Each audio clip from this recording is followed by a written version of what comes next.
Hey everybody, today we're going to host the amazing Jonathan Courtney from AJ&Smart. He's going to tell us how to construct a workshop for any challenge you may have, and also about his new book, the Workshopper Playbook. Stay tuned. Hey! Hey! What's up? I probably am going to record like an intro for this, but and I'm going to tell about you to everybody who doesn't know already. It's been probably locked somewhere in the recent year. Yeah. But how would you introduce yourself? introduce yourself? Is this going to be video, by the way? Yeah. Okay. So, hello, everybody. I would say that I am, at this point, I would say I'm an entrepreneur who runs a business, a design business or an innovation studio. We're called AJ&Smart. And I would say like my main job title these days is what I am now actually calling a workshopper or a problem solving and decision making consultant. So myself and my team help companies to basically make difficult decisions, make big decisions in teams, things that they've been stuck on for a long time. Yeah, that's what I would say I would do most of the time. So you made a transition from being a design studio, right? Yeah. So I think around 2016. Yeah, around 4 years ago, we were a UX design studio, and we figured out that, you know, over time, one of the biggest things we were doing for clients was running these workshops to help them sort of all get aligned on the challenge that they were having in the first place. And we discovered the design sprint, which was sort of front loading a lot of this alignment into these really structured workshops. And over the last 4 years, we've sort of slowly transitioned from, you know, we still do prototyping, we still do design work, but that's not what people are really paying us for. They're paying us for helping them make these big, difficult decisions around what should we do? What are we actually talking about? What are we going to do for the next 2 years? And some of those projects still happen to have some design work in it, but you know, the actual amount of people who do design at AJ&Smart now who actually make like visual designs, almost nobody. Yeah. Okay. Just so everybody would know, we met you like a year and a half ago, something like that. Yeah. Like in video, and since then we stuck. Good. Yeah, you guys are part of my Level Up program, which Right. is an experimental program for small businesses and small agencies, which has been really interesting. So yeah, we've met a few times now and got the pleasure of chatting. Yeah, and you rocked our world in many senses because we're doing similar transitions and we're thinking about ourselves very differently, and it was like an amazing process for us. We exist like forever, like 14 years. Oh wow, that's long. So and not as young as used to be, but and we did that, and that kind of transition really. And people are asking me, how are you with the Corona time? And I was like, I'm popped up. I'm full of adrenaline because I look at you and you're like, like twice as pumped as me. And you're like, yeah, so, I think the coronavirus, you know, this is going to change our business. I think the marketplace is not what it used to be. I think the economy is, you know, in a lot of trouble right now. So we're not escaping that either. But what I do think is if you can focus your company on core skills or core problems that companies continue to have, then it doesn't matter whether it's a crisis, it doesn't matter what's happening in the politics. There's always a place in companies for people who can come in and help them solve problems or help them make decisions. So that's why I think we also try to slightly crisis-proof ourselves. But we still will get hit by this crisis. Yeah. It's, that segues me to talking about the book. It's like an issue. Yeah. Oh. Okay. Just so everybody will know. Chance. Okay. So this Jonathan, digital design agency, a book. What the hell? What the hell? Yeah, I'm actually really happy about it. I mean, this is called the Workshopper Playbook. It's my first book, and the goal of this book is to teach you how to become a problem solving and decision making expert. That's the point of it. So the book is basically the framework, the step-by-step framework that we use internally at AJ&Smart to design custom workshops for clients. And it's not something we've really shown outside of the agency before. We've hinted at it. We've kind of shown the workshops themselves, but we've never shown you how you can reverse engineer all of those workshops down into a framework. And yeah, I genuinely believe that there's a massive opportunity out there for people to become these workshoppers or facilitators, whatever it is they're going to be called in the future. We're putting our money on Workshopper. But yeah, this book is super proud of it. It's out now, although actually the funny thing is this podcast tour I was going to be doing and that I'm doing now, the point of it was to get people to buy the book. And actually now the book is sold out for another probably 4 weeks, so now nobody can buy it, and now but whatever, there's still pre-order. Yeah.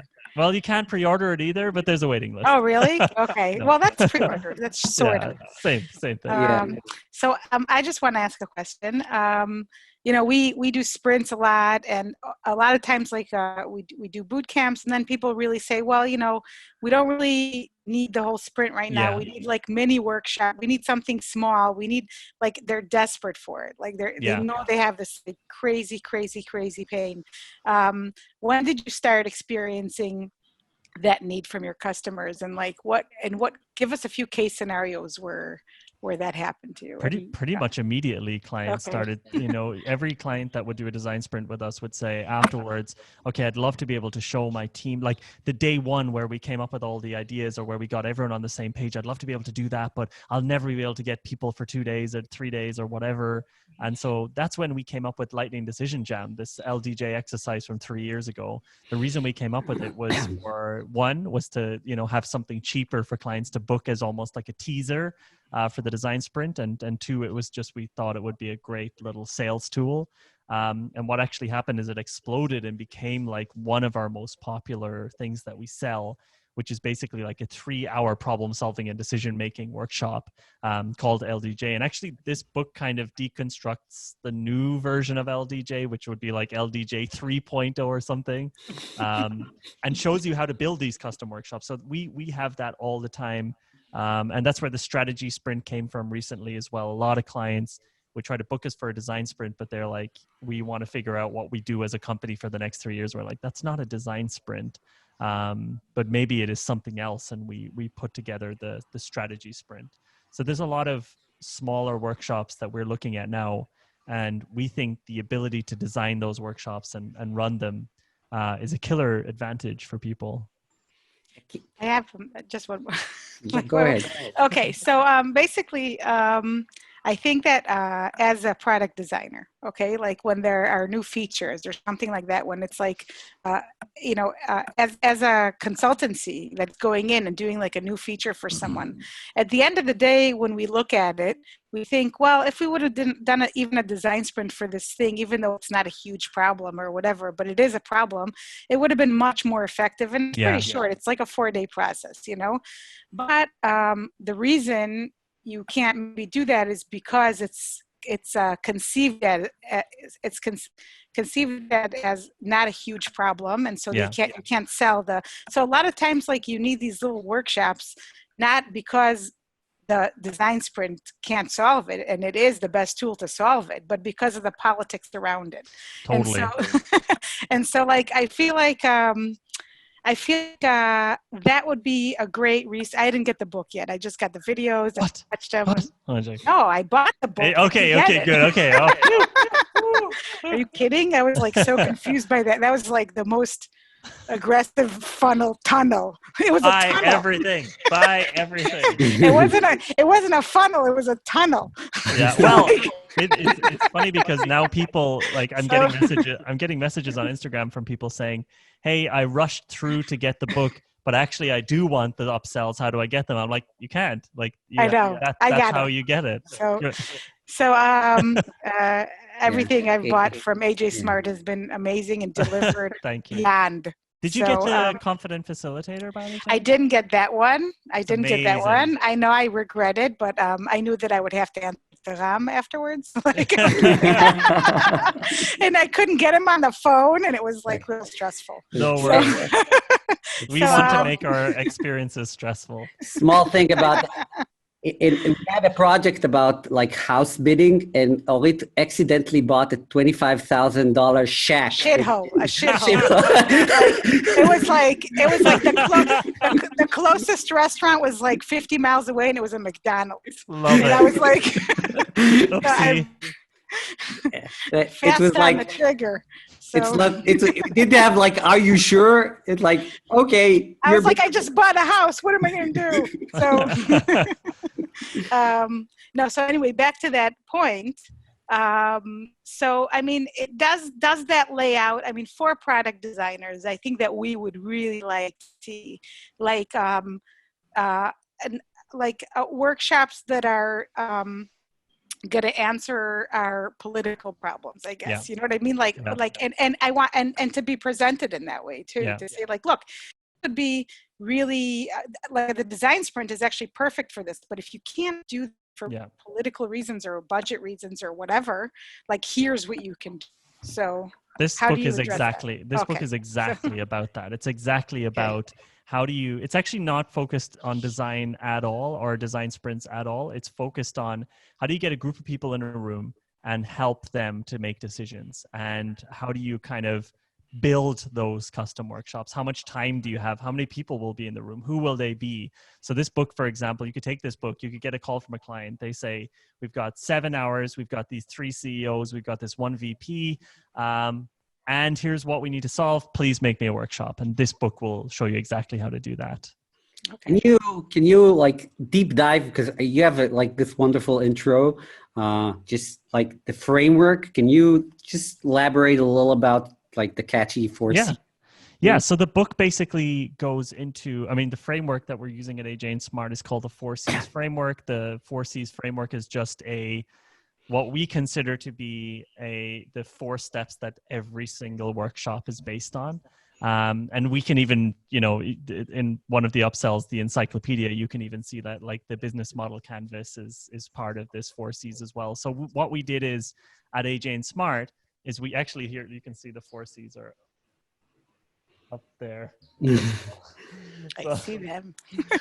What we did at AJ&Smart was we built a framework so that when a client calls, we know how to build a workshop. But underneath each of those C's, underneath each of those pillars, we have like 10 to 20 different exercises so that we can clip all of that together and build a workshop. So the 4Cs framework is basically, if you want to build a workshop, you don't want to start with a blank page.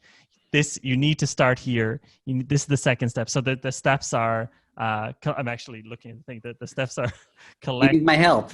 Yeah. Actually, would you mind? I'm just going to collect and show Yeah, I'm a good student. Like collect, right? There we go. Choose, create, and commit. And commit. Exactly. Here you go. So those are the 4 steps those are the 4 steps for creating any type of workshop. And what I wanted to do was write it in a way that wasn't very designy, and that was just extremely basic and easy to understand for any person who wants to build a workshop. It was interesting. I was showing it to somebody the other day who was trying to create like a workshop for their clients, and they saw this and they're like, okay, that's what my clients would also understand, something as basic as that. Like it's really, every workshop consists of you're collecting all of the data and all of the information so that you have a starting point. Then you're choosing what to focus on, therefore aligning the team. Then you're creating and also choosing the challenge, and then you're creating solutions. And not necessarily the solution, but lots of solutions. And then you commit to, this is what we're going to do, and this is what we're going to test. And you just go around in that circle over and over again. And I think it's like if you think about like the kind of 5 circles of design thinking, what I wanted to do was make a more boring and almost like logical, like, the word empathize doesn't help anyone in the corporate world I work in.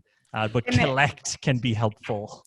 And it's a rabbit hole because once you have all these design thinking tools, you're like, blah, Now I got to like Exactly. think about what tools to use. Which tools should What I a use? nightmare, you know? Exactly. So, Here been there, you still, been here there. you still, I mean, I say in the book, one of the things that I'm showing is that, this is something you haven't seen yet because the book hasn't arrived yet, Right. is that there are 4 steps to becoming a workshopper, to becoming this person who can do that. And number 1 is the mindset and the theory. And the theory is like the framework and how you build workshops. And also the mindset, which is something you've probably seen in the video, which is, here's, this is something you actually can do, and there's a need for this. The second thing is facilitation skills. That's something relatively hard to learn, but once you know the basics of it, everyone can do it. And that's the ability to lead a team of any size through any list of exercises. Third thing is a toolkit, and that's something you can build yourself. And that's like, what are the exercises you're going to choose? Like when you're building a custom workshop, what are the things you generally use? We made the encyclopedia for that. And the last thing is battle-tested workshop recipes. And the design sprint is one of those, right? The design sprint is a recipe. It's something that you can say, okay, you could use the design sprint as a starting point to make something else. It's like, if you know how to make fucking spaghetti bolognese, then you can make a different version of it because you know how to make pasta, you know how to cook the meat, you know how to do these things. But having like some core recipes or templates, I think really helps as well. So what are those templates? Because one of them is really the design sprint and the LDJ. But what other templates did you use? Well, there's a ton. I mean, we now build our own templates, but we used to use a lot of templates. We used to use, I mean, you could say that the business model canvas kind of touches on all of those things, or the value proposition canvas. There's like things, like empathy mapping. There's things like user story mapping for agile. There are things, but I feel like these recipes are all very much focused on one phase, like collect. Whereas the design sprint was one of the first recipes, which I think touches upon everything. LDJ touches upon everything. The strategy sprint touches upon everything. So I think it's a new type of self-contained workshop that wasn't really there before the design sprint, in my opinion anyway. So I think the design sprint is one of these. But there are smart people who build self-contained, battle-tested recipes using design thinking tools. They just haven't put a label on it and said this is the type of workshop that is right now. Yeah, that would be let me make this like concrete more if you can. Like, so let's take like a concrete example. Like we're often have this for our clients. Okay, design sprint is done. Now we need to plan our MVP. Yeah. So how would you like construct a workshop for an MVP following your like 4 C's? So an MVP workshop is something that we have to do relatively often after a sprint if we're going to, hand over. It's almost like built into our sprint that we give them the roadmap essentially. And an MVP is just, here's the features you should put in your first version of your product first. And to do that, essentially after the sprint, the collect phase would be, well, the sprint usually shows you a product that's a bit too far in the future with too many features that you won't be able to actually put in the MVP. So the collect phase will be, what are the individual things? What are the individual features here that we want to have in the MVP? At least in our ideal version of the MVP could be the collect phase. Then the choose phase could pretty much just be, well, okay, now let's be realistic. When is the MVP due? It's due in 7-8 weeks. Okay, which of these are the ones we can actually put into the MVP? Which of these are the things that we can actually realistically get out there? The create phase would then be actually mapping out these features in more detail. For example, in some products, you'll have something like a news feed and you'll show that you can post on it, but you don't actually show how to create a post. So you create basically the user stories in the create section of which are the user stories that we'll need for the MVP to launch. And then the commit phase is essentially, well, actually what I would do is the collect phase would be, what are all the features? The choose phase would be like, here's our like wish list of what should be in it. Mm-hmm. Then the create phase is, let's make user stories for all of the wish list. And then the commit phase is, in which order are we going to do these things? Meaning, if we do the newsfeed user story first, then that's definitely in the MVP. But if we put the posting videos, 10-second videos, like at the end, that might skip the MVP. So in an MVP workshop, What we do is the end goal for us is to give them user stories on basically on a pretty much like a roadmap for them. And to get to that point, we need to go through those 4 steps using what we made in the design sprint. So that's like the process, the collect. And so for like the collect, you'll have like everybody in the team writing features and then on the choose, they'll like stick red notes on the important feature. So in the collect phase, if we've already done the design sprint, then they have the prototype in front of them and they know which feature. Like I would actually write out every feature before they come into the room, and we do something like one of these, just a straight up note and vote, like which of the features, here are the 50 features that are in this version, which of these are actually the most important. And if there's a decider in the room, I might even give them like 3 dots as well, just to really highlight the ones that we need to focus on. Then in the next step, we would actually say, okay, so these are the 10 that are going forward, or these are the 20 based on the votes. And in the create step, I would have them create user stories for each one of them together alone. I might even use user test flow to create the user stories, because that's a really easy way to create user stories. And in the last step, then I would have the vote on the test flows that are, let's say, the last 20 or last 10, vote on the ones which get done first and in which order. Then I would go in and document it. So there's one thing I'm always like, we always battle with is timing. Is how you, like in the book, do you give like, I wish I had it, but do you tip us on how long these exercises should be? I think that's like a lot. Yeah. We do have timings for every single exercise, but we still kind of guess a little bit. So, if a client, we base it a little bit on what time they have plus just our experience. So for example, a workshop like you just described, even though it could be done in a half day, I would give a full day for it. Especially if we really want to have it, because it's so important to get the prioritization of a roadmap correct. I would say it's 1 day. Whereas if it's something like we basically either say we do everything in half days. We never do a workshop that's less than half a day or 1 hour. So everything is either half day, full day, 2 days, so it's always in these kind of quarters. And these days we rarely do half days because we always run overtime. Even though like remote workshop is kind of difficult more than half a day, aren't they? I hate the remote workshop. So, but it's a good point. What we do right now with the design sprint is we actually don't do the full day. We spread the design sprint out more, and we do 4 half days instead of 2 full days, because people get super tired looking at the screen the whole time.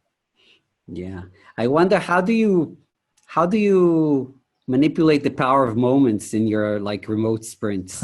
It's a good point. First of all, everyone should read that book. It's amazing. After my book,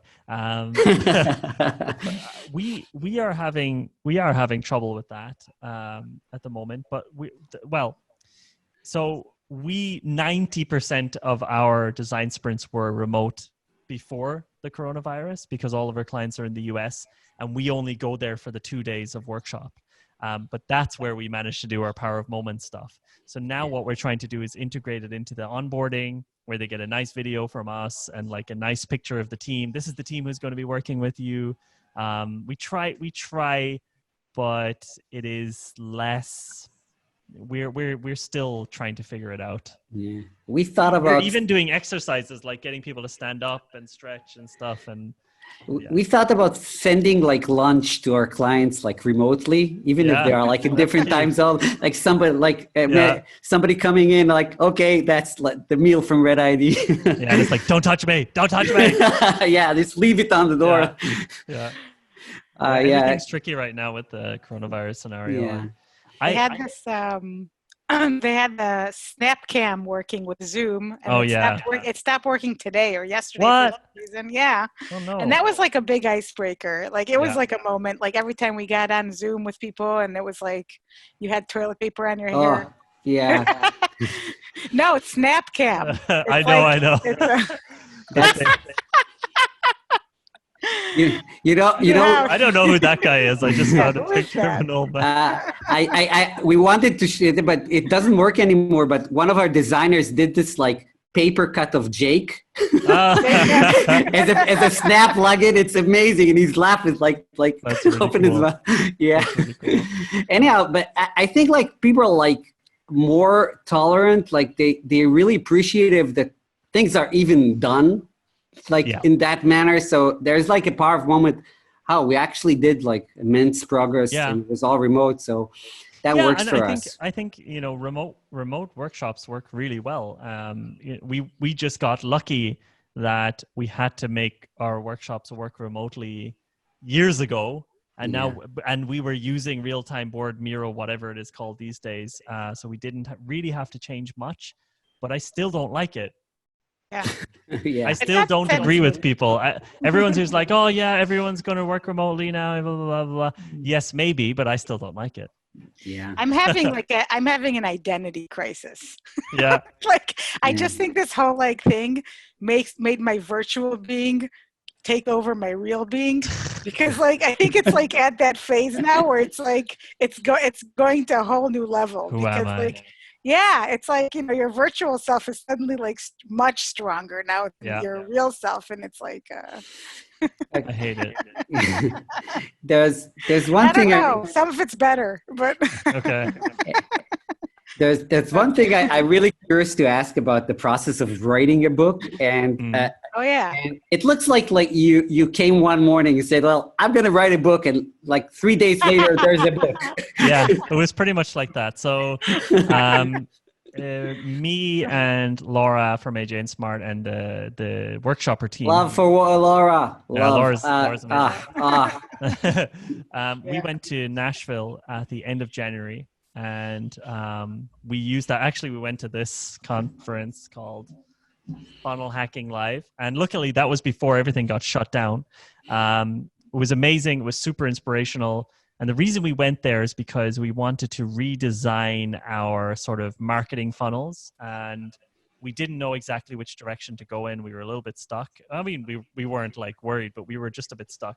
And we just kind of weirdly enough kind of came to the conclusion at the end of that we needed a framework, right? We needed to like make the framework that we use at AJ&Smart more clear and more obvious. Like it wasn't the 4 C's until February. It was just our internal, I don't know, like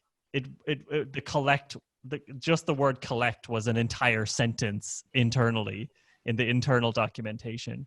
So on the flight back, I wrote the 4 C's framework, and that was kind of like the basis for the book. Then myself and Laura decided we're going to use a book as our main lead magnet, and that we'll launch it in 6 weeks. And so I had 2 weeks to write the book, basically, which was really, really crazy. It was basically all day, all night, me writing it, then Laura editing it, then me writing it again, then Laura editing it, then me writing it again. And I kind of was like, oh my God, this is never going to turn into a book. And it isn't like, it's like a quarter of the length of Sprint, it's a 1.5 hour read or 1 hour read. But I think I just wanted to get one point across. I just wanted to be this super practical. Here's the one thing you need to learn from this book, which is why it's also, it's just this very quick thing that we put together, but it is still, 10 years of internal information in a little Bible. So it was super fast. I decided to not take the Jake approach of, writing calmly for a year or two. Me and Laura decided that I would do a hardcore writing all day, all night, all weekend for 2 weeks until it's done. And do you, like, you read it now and you say, oh, I must change this, or next edition I'm going to change? I'm actually happier with it than I expected. So after I wrote it and after we did the copy editing and everything, I just didn't read it anymore, because I was like, for me, this is like, first of all, what I find really weird is that people are so excited about a book, but now I understand it because I love books too. but it takes us a lot longer. For example, the Confident Facilitator course that comes as part of the funnel, that was much harder to make than this book. Like it's just something that people enjoy more as like a physical artifact. This is the real thing. Like this is the shit. But yeah, it was just, we've become very good at making products on the digital team. And we're just not like, if I had done this as part of the old agency side, we would have been talking about it for another 3 months before I would have even started. But just the attitude on the digital team here is like, I'll say something like, okay, I'm going to write a book. Laura will say, okay, let's do it. And I'll say, let's launch it in 6 weeks. And she'll say, fuck it, will we just do it in 2 weeks? And so it's really like so good. You know, having someone like Laura, and it's honestly, it would have I could have easily spent 6 months writing the exact same book. I agree. If you surround yourself with people who really like push and almost like add to the stress in a good way, it's crazy how much you can get done. Yeah, it is. So It's always, for me, I'm just looking at you guys and it's like, oh, they're moving so fast.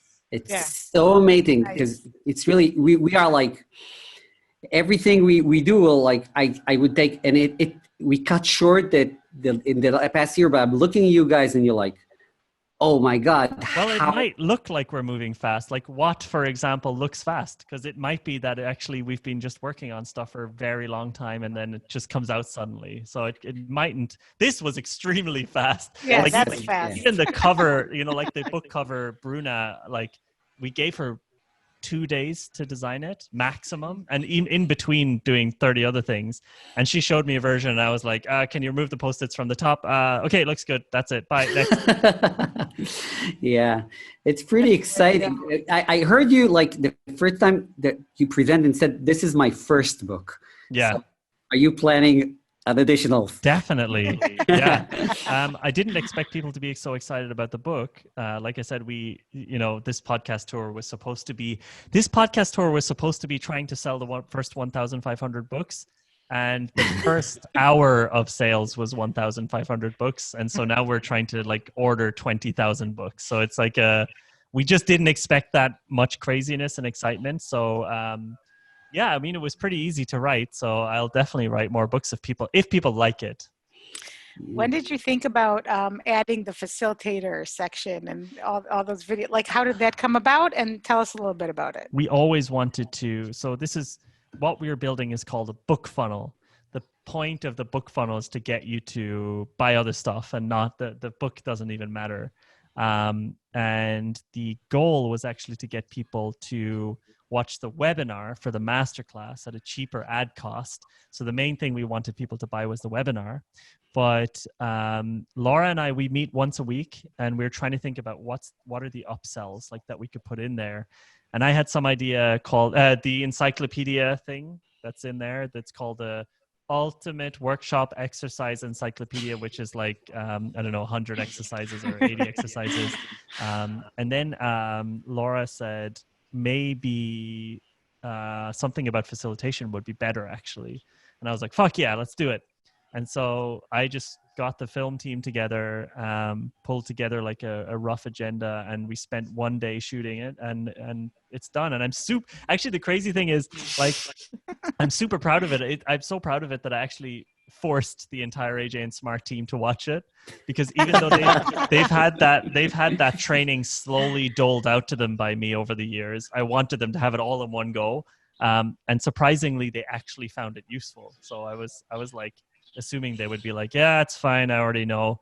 But it's actually like, it's all of the facilitation nuggets. It's like 26 lessons or something. Wow. In one day, you shot it and like everything and planned it as you went. You were just like, that's going to be my next video. Yeah. That's going to be my next video. I did it all in one go, but keeping in mind that I'm doing YouTube videos every single day. Yeah. So it's like a second nature for me to have the team set up and then me be able to talk for a full day and full night. I have to know, do you write any script for yourself, or you just, I'm going to talk? Never. Never.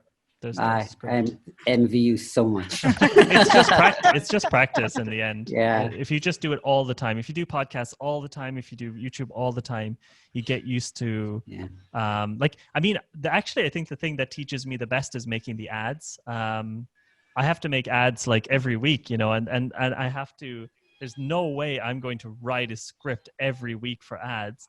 And I basically have to fit these ads into these 20-second bursts. I'm just going to show you like the most recent ads I shot here. And these really teach me how to just improvise. Like this is an ad here.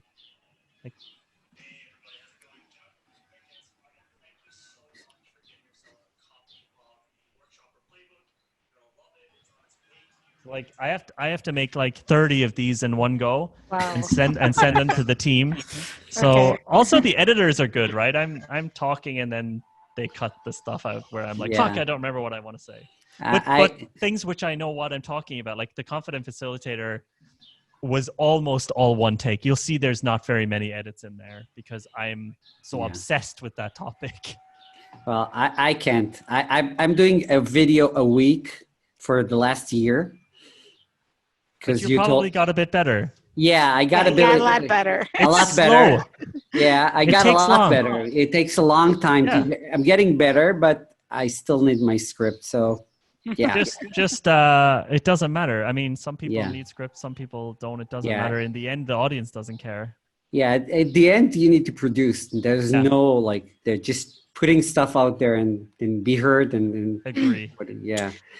The Gary V Bible. Exactly. So about the Facilitator add-on, okay? Mm-hmm. Like if you've already done a lot of facilitating, like you said, like your crew, like they've already done a lot. So can you tell us about some points that were new to them, or that like kind of like fine-tune stuff for them? So that, because for me it was like, well, I've been facilitating for a long time now, so I don't know if I need this, you know. And now I regret it. Good that I know that's what you were thinking. So, I can use that in the ads. Yeah, exactly. So I think there's nothing else out there like this in terms of a systematic approach to being a facilitator. Wait, just one thing. You became fuzzy for some reason a few minutes ago. So I became fuzzy? Yeah, a little. Not your sound, your picture. I don't know why. When you showed us the ad, you became fuzzy. Oh, weird. It lost the focus. Yeah, maybe it's the focus. There you go. There. Okay. Now, maybe I'll pull it back slowly. Yeah. There you go. Perfect. There's Jonathan. Is that better? Yeah, we can see you now. A focus hack by Jonathan Courtney. Yes. The Confident Facilitator course, which by the way you cannot buy separately, so I'm not selling this to anyone right now. I just don't think that even inside AJ&Smart, you know, we used to always look for courses and we take, you know, public speaking courses. I personally took a public speaking and facilitation course, which I didn't like. And I just thought what it was missing was practical tools and practical advice, like, and also mindset changes. I'll tell you one of the biggest mindset changes that I teach within the Confident Facilitator. And this is the thing that already, if you see in the Facebook group, this is the thing that people are talking about, even though it's the first video. Maybe it's just because they're not watching the other videos. The biggest mindset change that I went through as a facilitator when I went from being a okay facilitator to a very good facilitator, or like a less paid to a high paid one, was the understanding that and this is also something that's true for sales, but understanding that I'm the guide and not the hero. And I think this is the thing. A lot of people, when you go in to do a design sprint or when you go in to do a workshop, you're always thinking about how can I do a good workshop, and how I have to come up with good ideas for the client, and I have to make sure that I am performing really well for the client, when actually your job is to get them to perform well. It's not about you doing good stuff and coming up with cool ideas and being charming, which I used to think it was all about me and me putting on a show and me constantly throwing in my ideas and adding to the conversation and, you know, starting up, you know, and people had fun. But in the end, I got better results when I became the guide, and when I go in there with the mindset of it's actually my job to unlock their superpowers, not their job to sit there and watch me do my thing. And so as a facilitator, in my opinion, it's super important to change your focus from how can you perform well, how can you do a good job, how can you do all of these things, to what's the way that I can improve and give the people in the room the feeling that they've unlocked their superpowers rather than the other way around. So in the Lord of the Rings metaphor, it would be that Gandalf, you are actually Gandalf rather than Frodo. So it's not your job to go in there and solve the problems. It's your job to poke them, give them the frameworks, give them the confidence. And that's the biggest mindset change that I think a lot of people in AJ&Smart didn't understand until they watched that video. Because a lot of people here get arrogant because they're working at AJ&Smart and, oh my God, I'm going to go in and I'm going to impress the client. But, you know, then the client actually gives less good anonymous results. And then when somebody goes in as the guide. So that's one of the big things. As a workshopper, you don't need to know the industry you're going into. You don't need to know the team. You don't need to know the topic. What you need to do is help them get their work done, not you do it for them. And that's one of the biggest things in there. And in the Confident Facilitator, I also show you like some of the things, you know, the obvious things you need to do, like how to prepare for a workshop, how to manage expectations, how to deal with tricky people, exactly what to say when someone tells you this is not working. Like very, very practical and tactical things. But I think one of the biggest mindset changes in that course is how to present yourself as the guide. And also, by the way, it's better to be the guide because no one expects you to have the answer. Right. I think also, so for me, I was always used to be like coming up with the best solutions in the room, and everybody expects me that. So it also takes a lot of the burden on you. It's much nicer. And also for me, that was Sprint all about. It's like, because once you have a structure and you can trust the process. Yeah. I think that's Workshopper is all about as well. Yeah. So if you can construct something that is very, very structural, then it relieves you to listen to those you facilitate, and just help where things your like proficiency is when things don't go right and you need to like, okay, we don't need to discuss this at all because we move forward and we'll solve it later, kind of thing. Or okay, let's go a step backward. That's like the sensitivity, but it's not about the solution. The solution is actually like the easiest part of the 100% process. 100%. Yeah. And I mean, I like that the AJ&Smart team can come up with good concepts, but that's not the core of what we're offering. Yeah. Jonathan, I can talk forever with you, I guess. We need to close this down. I always have these difficulties of closing down my my video. It always sounds stupid to me. So maybe you can close the video for us. Okay. Okay. All right, encourage our people to subscribe. Okay. First of all, I would say that you need to ask people that at the very start, because even in our videos, nobody watches till the end.